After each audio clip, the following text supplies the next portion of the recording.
Founder and executive director of Exhale, and we're here at our headquarters in downtown Oakland.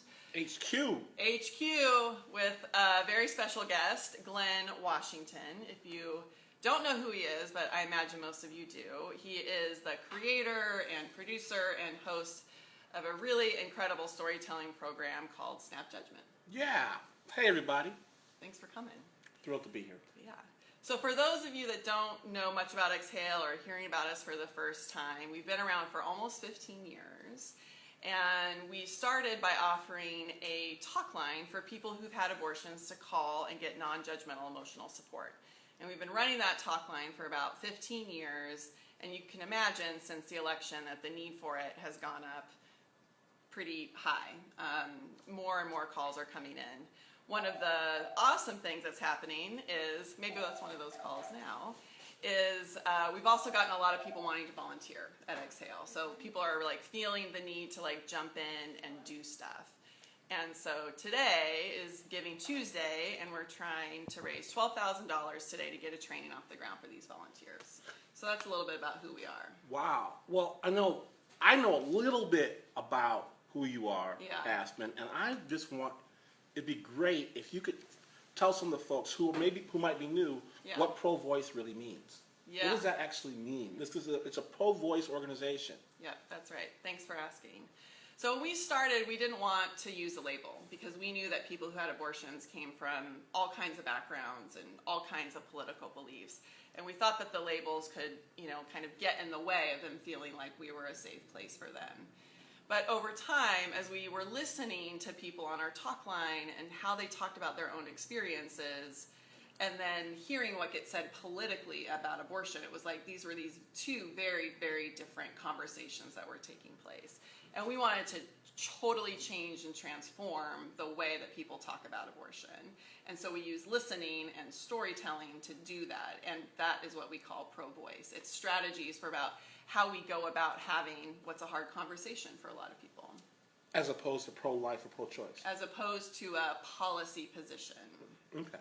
So it's more about what kind of people we are, how we talk to each other, and how we listen and tell our stories about abortion, but also other stigmatized issues or things that are hard to talk about. Great. I'm pro-voice. I know you are. Yeah, how come? Because I think that it's very, very difficult. It may be impossible to hate someone if you know their story.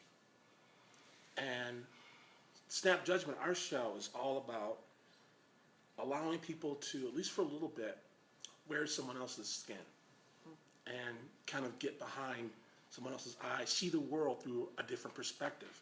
If there's any innovation with Snap Judgment, I hope it's one of perspective. I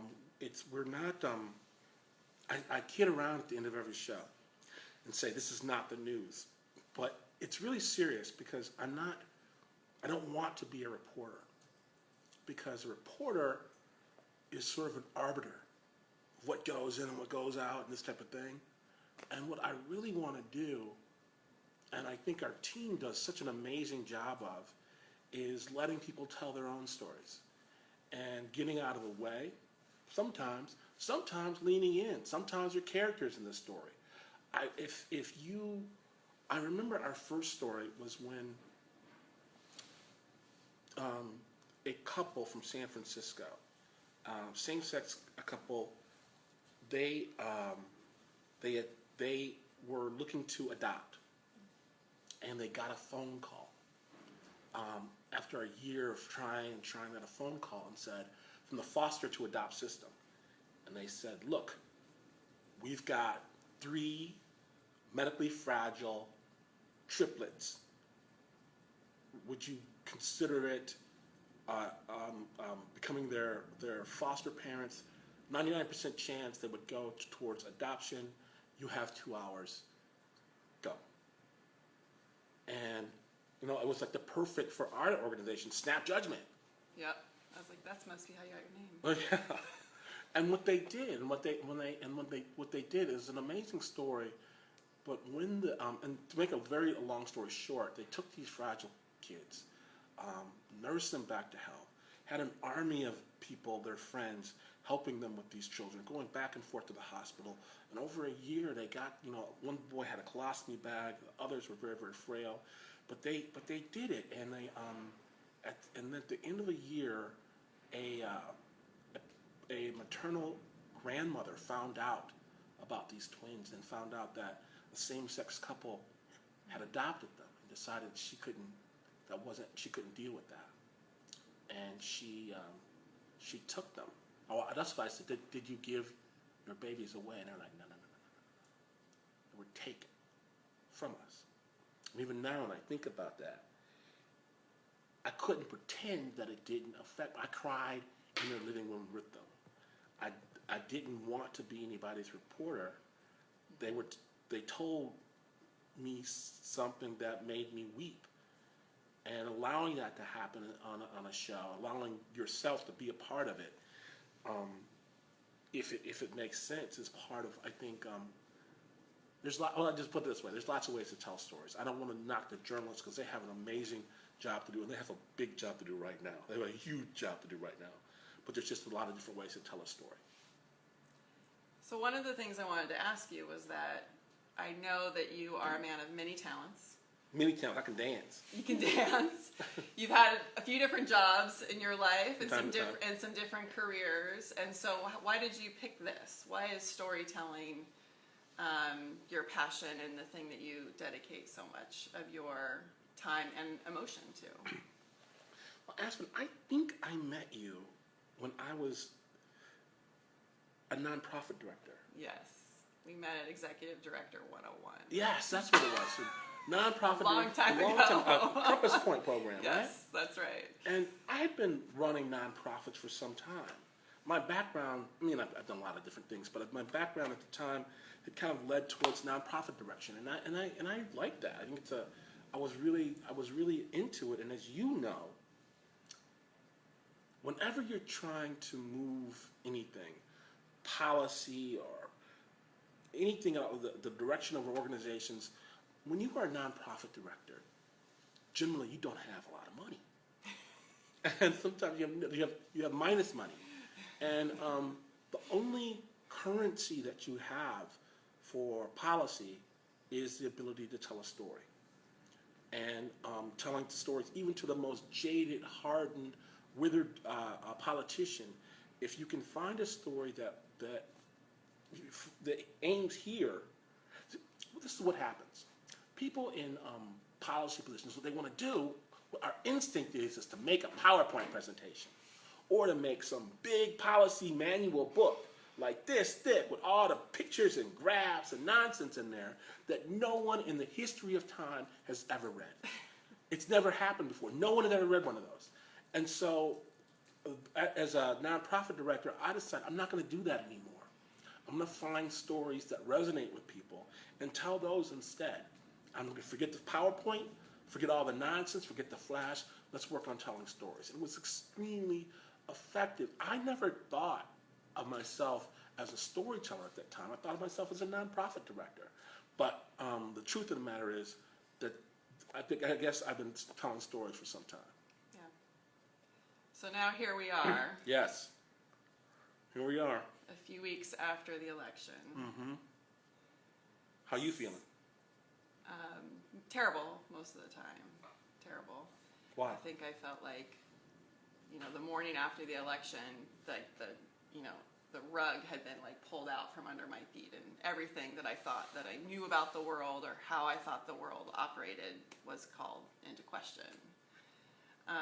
And I know you did a radio show the next day, and I had to do a keynote talk a week later on conflict resolution. And I was like, what do I know about conflict resolution at this point in time? And I think so many people in our community, in the Exhale community, of people who've had abortions, were in a lot of pain and feeling very conflicted. And so that's how I'm doing. How are you doing? I'm having a hard time. Yeah. I mean, from the same way that you described it, the country I imagined I lived in is not the country that I happen to actually live in. And so, for me, when someone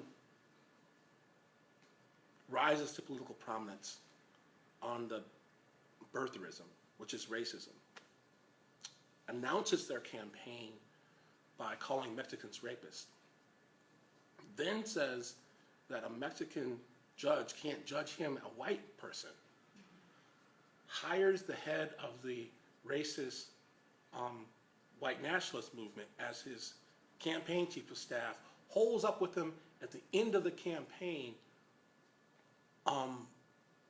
yeah, I've got a problem with that. And I actually think that it makes me question my own work. Because again, what we're trying to do is bridge gaps. And we have a, we've got the most diverse crew working on these things in media. There's all sexual, or I don't know the sexual orientations of the people. I don't know the races. It's just amalgam of people who are coming from very, very different backgrounds that all see story as this thing that can bind us together. And when you have something that is so hurtful, it calls into question the glue for our society. But we also know that the glue for that society is these stories. And if we don't get to work, we're doomed. And so it makes us rethink every aspect of what we're doing. Now, the thing about, I've seen this before, Aspen. When we first started Snap Judgment, I was watching Crossfire. And you have two jackasses braying at each other about some nonsense. And at the end of the day, you don't want to change your opinion or move in any direction. You just want to take a shower, and go on about your business if you can. The difference with storytelling is, like, we get to tell stories about some of the most intimate, most amazing, tragic, hurtful things in people's lives.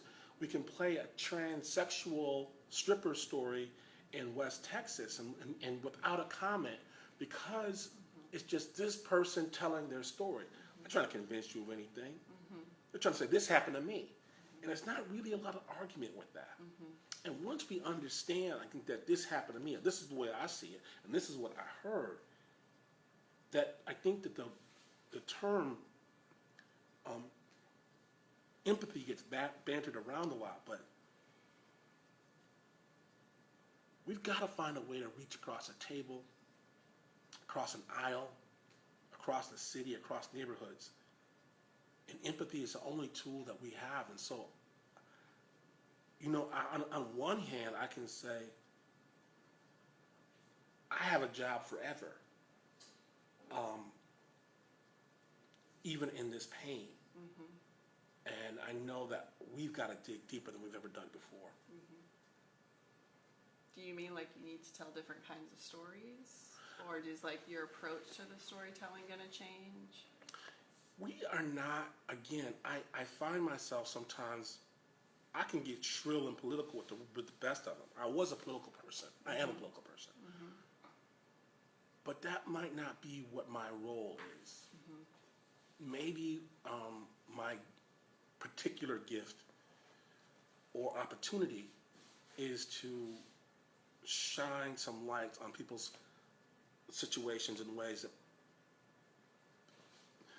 that instills that empathy in ways that people didn't know that they had for people, for organizations, for situations. It's all well and good to say, I know those people. And when you hear their story, you change minds. I do want to talk about empathy for a little bit, because it is something that we believe in at Exhale and work on, and sometimes it's about creating empathy for people who've had abortions, but also as leaders believing that people who've had abortions need to be leading the conversation around abortion, that being empathetic is also an important leadership skill. that this is about how we can talk to people who are different than us, who have different values than us and different beliefs for us. And that's important at Exhale, and that's important for, and Pro Voice is the way that we do that. And I think you're right, that empathy sort of gets talked a lot about right now, and I see a lot of things on Facebook like, well, why do I have to be empathetic? Because they're not being empathetic, so I'm not going to be empathetic to their empathy. That is sort of this, like, whose responsibility is it? And why does it matter in the big scheme of things? And I'm wondering what you think about that. Oh man, I've given this so much thought lately, because when you see what just happened, you have to diagnose it before you understand what you do next. And this is what I get. My initial reaction, maybe my reaction right now, is that you'll find this people of color, you walking around this world in America, people want you to be a model. Oh, he's one of the good ones. That's the model black person. That's like, oh, he's a good one. And you get to the point where you're not going to be that anymore. You're not here to be the model black person for somebody else. And I feel like right now, what just happened basically says that if half the country voted for someone who spouted racist policies, then what the political scientists might say, you've got to go and convince those people to be on your side of things. And my initial reaction is, I'm not really about proving my personhood anymore. I'm not going to do it. I'm not going to prove that Mexicans are people, or that black people are people, or that Muslims are people, or any of that nonsense. I'm just not going to do it. And so, am I then abandoning the whole empathy idea? I don't know. I do think that I can tell stories that, I mean, it's easy to, if you want to crack the snap judgment code, it's people are people. You can be, if not for the grace of God, go I. Or if not for grace, go I. Let's put it that way. I don't even want to get religious about it. And so I'm not going to spend any time trying to convince people that people are people. I will hopefully convince people through storytelling that you is they and they is you. Does that mean writing off a whole lot of people? I'm not sure. Because I'm still actually not sure what just happened.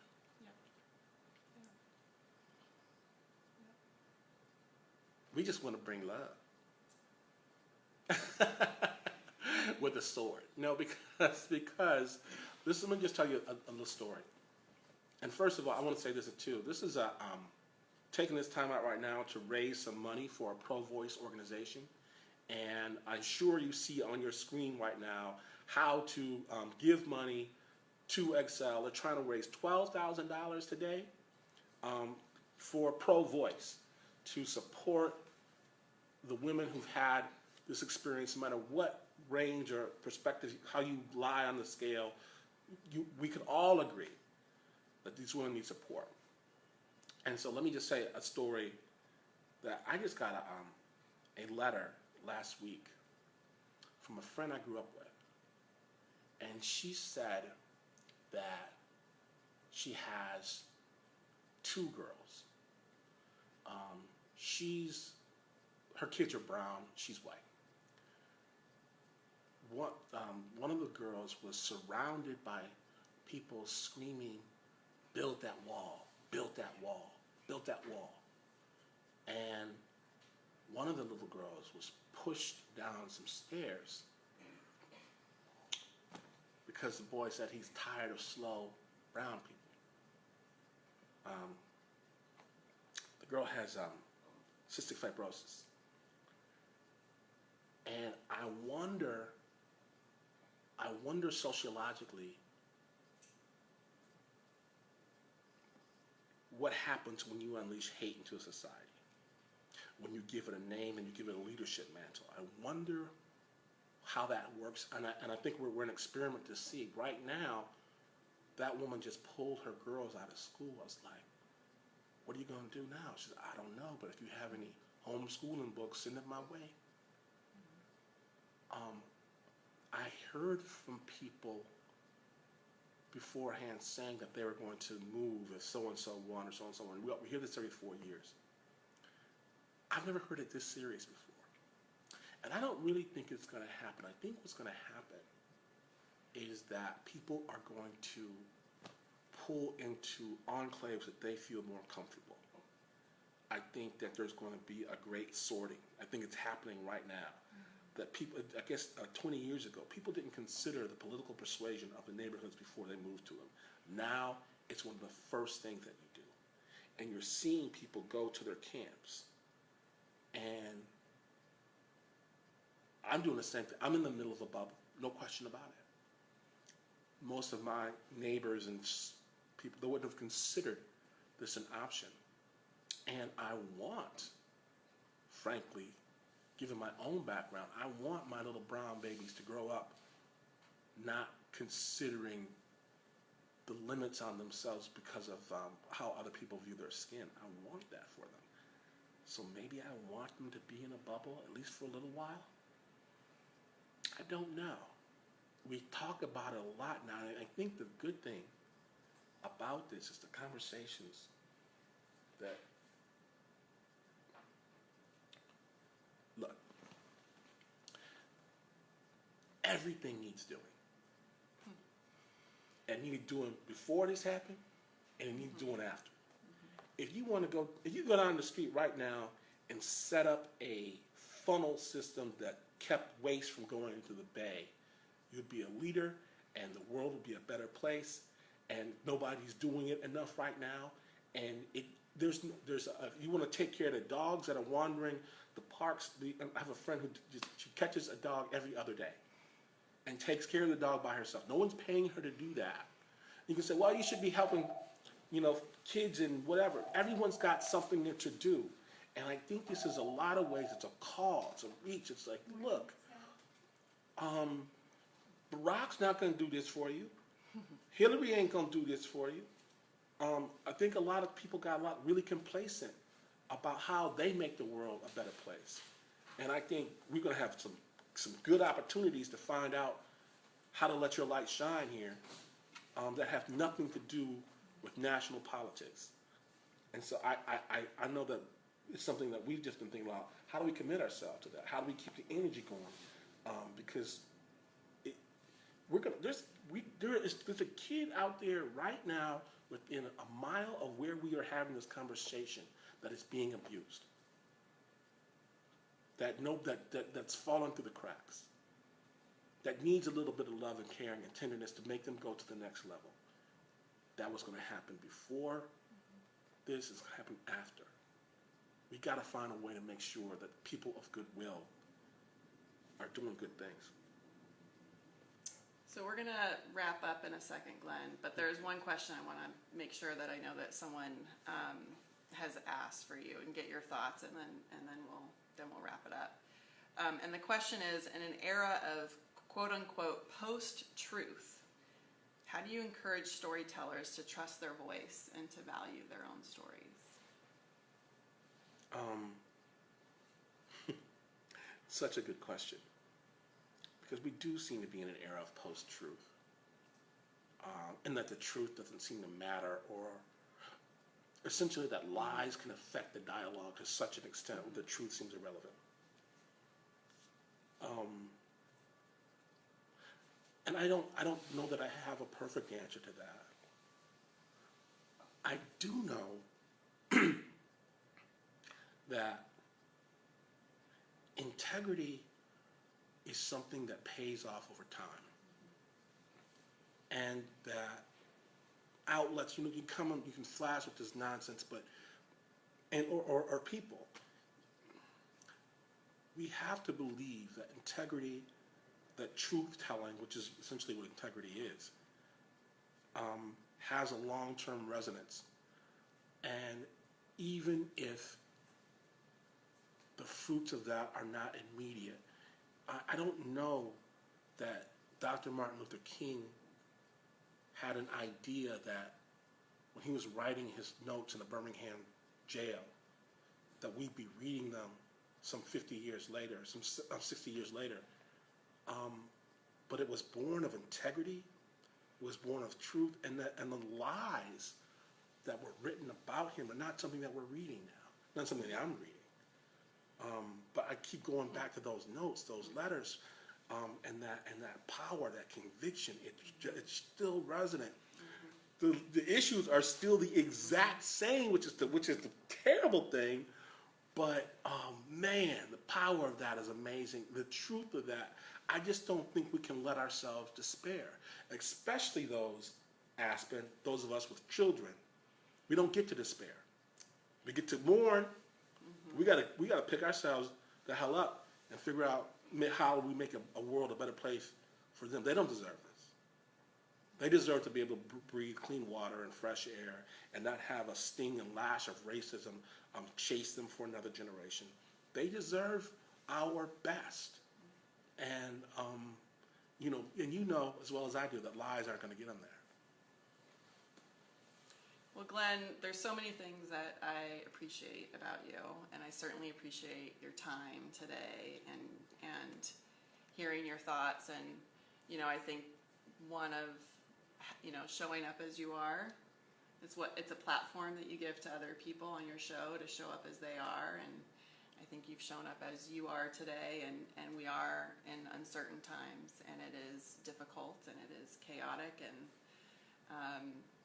I think more of coming together and trying to sort our way through needs to happen, because I know a lot of people in the Exhale community are kind of shutting down or sort of isolating themselves or going off and on their own, and we want you to come out and be in this together with us. So thank you again. Thanks for all the amazing storytelling work that you do and that I know that you will do, and I believe in it. Thank you for this organization. It's awesome. Excel community, awesome speaking with you. All right.